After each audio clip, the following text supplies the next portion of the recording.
এলাকাবাসীর সহযোগিতা নিয়ে বসত করা এক মহিলার বাড়িঘর ভেঙে মারধর করা সেই অসহায় মহিলার জায়গা দখল করে নিল প্রভাবশালী এক দুষ্কৃতিকারী। জানা গেছে, আমতলা থানার অন্তর্গত বদরঘাট মাতৃপল্লী এলাকায় কল্পনা সরকার এবং ওনার বৃদ্ধা মা সমুদী সরকারকে নিয়ে দীর্ঘ অনেক বছর ধরে ওই এলাকায় বসত বাড়ি বানিয়ে বসবাস করছিল। হঠাৎ ওই মহিলার বাড়ির পাশের বাউল চানাচুর এর মালিক উত্তম বাউলের নজর পড়ে ওই মহিলার বসত বাড়ি সহ জায়গার উপর।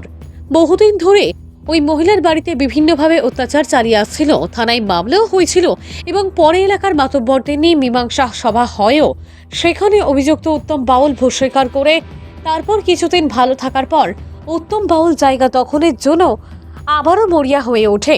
এরই মধ্যে গত শনিবার উত্তম বাউল এবং ইন্দ্র আচার্য ওই মহিলার বাড়িতে ঢুকে মহিলাকে মারধর করে এবং মহিলার পরনের জামা কাপড় ছিঁড়ে মহিলাকে মুখ বেঁধে প্রথমে শ্লীলতাহানি করে এবং পরে ধর্ষণ করার চেষ্টা করে।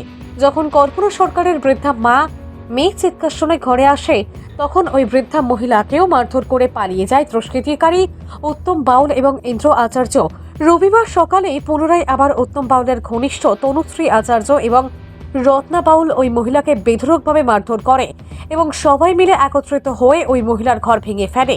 এমনকি ঘরে থাকা মহিলার কিছু স্বর্ণালঙ্কার সহ নগদ 15,000 টাকা ছিনতাই করে নিয়ে যায় দুষ্কৃতিকারী উত্তম বাউল সহ অন্যান্য দুষ্কৃতিকারীরা।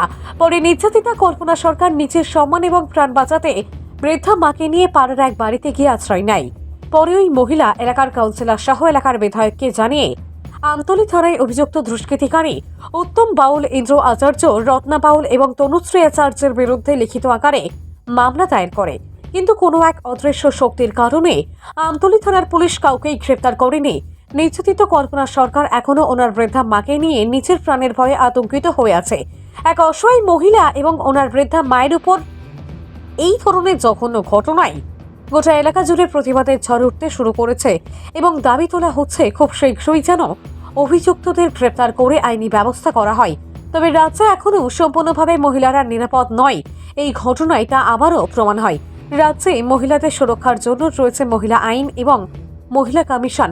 এলাকার অনেকেই দাবি করছে রাজ্য মহিলা কমিশন যেন এই বিষয়টি তদন্ত করে কোনো ব্যবস্থা গ্রহণ করে অভিযুক্তদের বিরুদ্ধে। ভানুচন্দ্রের রিপোর্ট, আসাম প্রাইম নেটওয়ার্ক। কি ছিল দিদি ঘটনা? দাদা দূরে প্রথম থেকে যদি কইতে যাই অনেকটা সময় নষ্ট হইব আপনারা। আমি শর্টেই একটু কই। আগে একবার আছেন, আজকের থেকে 4-5 মাস আগে ফার্স্ট টাইম হইলো আমি এই জায়গাটার মধ্যে যখন আইছি, এটা শুনছিলাম যে আমারে কইছিল এটা বিমল দাসের কলিকের জায়গা। এই গলির ভিতরে আছে না, মানে সবাই মিল্লা আমারে সাপোর্ট করছে, বইতাম বা সেখানে বইছি। বসার পরে তারপরে পাড়ার মধ্যে এই প্রেসিডেন্ট তারা কইছে যে এটা খাসের জায়গা গড়টা বাইঙ্গা পইরা আসছিল। ঠিক আছে, আমি গড় করছি, লেট্রিন করছি, কল করছি, সব করার পরে তারপরে দিয়ে বেশ কিছুদিন পরে একটা ফ্যামিলি না উত্তম বাউল চানাচুর তাইনের বোন রত্না বাউল, তারা দুইজনে একটা আইনা ফ্যামিলিরে বয়সে। এই ফ্যামিলিটা হয়েছে যে কিছুটা জায়গা তারার লাগি রাখছে আর কিছুটা আমার জায়গার মধ্যে আইনা বয়সে। বহানির পর আমার কল, আমার লেট্রিন সবটাই নিয়ে আনিছে। হ্যাঁ, তারপর আমার দিনের পর দিন তারা আর মাসি আর বোনপুত তারা মিল্লা মদ বিক্রি করে, মদ খায়। বিভিন্ন ধরনের মানুষ আসে। হ্যাঁ মা, তোমার কথা বুঝলো না। কে বিক্রি করে মদ তন্নু আচার্যি, আচ্ছা, ইন্ডু আচার্যি, হ্যাঁ বাবার নাম হয়েছে প্রমোদ আচার্যি। আচ্ছা, তারপর কি আপনার সাথে কি ঘটনা হয়েছিল? তারপরে আমার রাত্রেবেলা হইলে তারা আসে না, মদের বোতল দিয়ে ডিলাডিলি করে, ঘর ভাঙচুর করে, আমারে মারতে যায়, পিটতে যায়। আমারে কয় যে এই ঘরটা ছেড়া দিতাম। উত্তম বাউল নাকি ঘরের জায়গাটা আছে না কিনছে। আমি কইলাম যে কার থেকে কিনছেন, যদি কিনা থাকেন আমি এটার পিছনে 80,000 টাকা খরচা করছি, আমার টাকা দিয়ে এলাম। আমার তো কইছে পাড়ার প্রেসিডেন্ট এটা খাসের জায়গা, এটা তোর জায়গা, তুই থাকবি।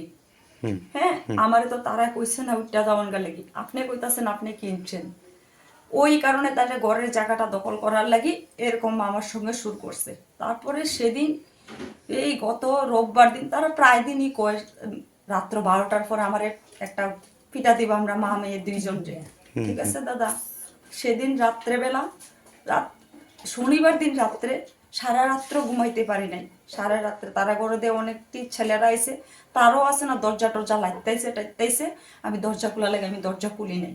আমি হচ্ছে দরজা খুললাম গলির লোকজনের ডাক দেওয়ার লাগে। হ্যাঁ, গলির লোকজন কারোর ডাকে নেই। তারপরে তারা গেছে গা সকালবেলার দিকে। আমি যে ঘুমাইছি দাদা, আমি কিছু করতে পারি না। আমার মা তো ভোরবেলার দিকে ঘরের থেকে বাইরে গেছে গা, দরজাটা আছে না, হ্যাঁ, বাইরের দিক দিয়ে লাগায়া উত্তম বাবু ইন্ডো আচার্যি তারা ঘরের ভিতরে ঢুকছে। ঢুকার পরে তারপরে কি করছে দাদা, যাইয়া আমার মুখের ভিতরে কাপড় ঢুকাইয়া মুখ বাইন্দা লাইছে, হাত বাইন্দা লাইছে, বাইন্দা বাজে কাজ করানোর লাগি মানে চেষ্টা করছে। আচ্ছা আচ্ছা। ঠিক আছে, কিন্তু এই মুহূর্তে আমার মা আয়া করছে। আমার মা আসার পরে তখন আমার বিছনার থেকে টান দিয়া নামাইছে। আমার বিছনার নিচে 15,000 টাকা আছিল। আমি কলটা আবার নতুন করে করুক, ঘর দরজা একটু ঠিকঠাক করুক, তারা ভাঙচুর করছিল, বালা ঘুরে ঠিক করে দিছে না। আমি মানুষের বাড়িতে দাদা কাজ করি, কাজ করে সংসার চালাই। তারপরে বিষয়টা আপনি পুলিশে জানাইছেন? আমতলী থানার মধ্যে আমি পাড়ার এমএলএ কাছে গেছি, তারপরে প্রেসিডেন্টের জানাইছি। তারা সবাই কইছে আমতলী থানার যাওয়ার লাগে। এমএলএ নাম কি এলাকার? হ্যাঁ, মীরা সরকার। আচ্ছা আচ্ছা। কোন বিধানসভা পড়ে এটা? আমি রাজনীতিটা বুঝি না দাদা। আচ্ছা, তারপর পুলিশ কি কইছে? পুলিশ তো আইছিল, কিন্তু আসামিদেরকে তো অ্যারেস্ট করে নাই। এখন আমি এই বাড়িতে যে আছি, এই বাড়িতে আমি 7 বছর ভাড়া আছিলাম। ওই মাসি রাতে পায়ে আইয়া ধরছি আমার আশ্রয় দেন মার্ডারে নিয়ে। এখন আপনি যে বাড়িতে আছেন এই বাড়ি থেকে আপনি কি প্রাণ বাঁচাইছেন? এই বাড়িতে আইয়া প্রাণ বাঁচাইছি। এই মহিলার বাড়িতে আমি 7 বছর ভাড়া আছিলাম। আচ্ছা আচ্ছা। এই মহিলার কবে আইছেন? আজকে 4-5 দিন যাবত এই মহিলার বাড়িতে আছে। আমি বাড়িতে যাইতে পারি নাই। আপনার নাম কি? আমার নাম কল্পনা সরকার। কি চাইতেছেন এখন আপনি? আমি চাইতাছি দাদা, আমার সঙ্গে এরকম করতেছে, এরকম করছে, আমি এটা শক্ত বিচার চাই দাদা। আপনার কাছে আর কিচ্ছু চাই না দাদা।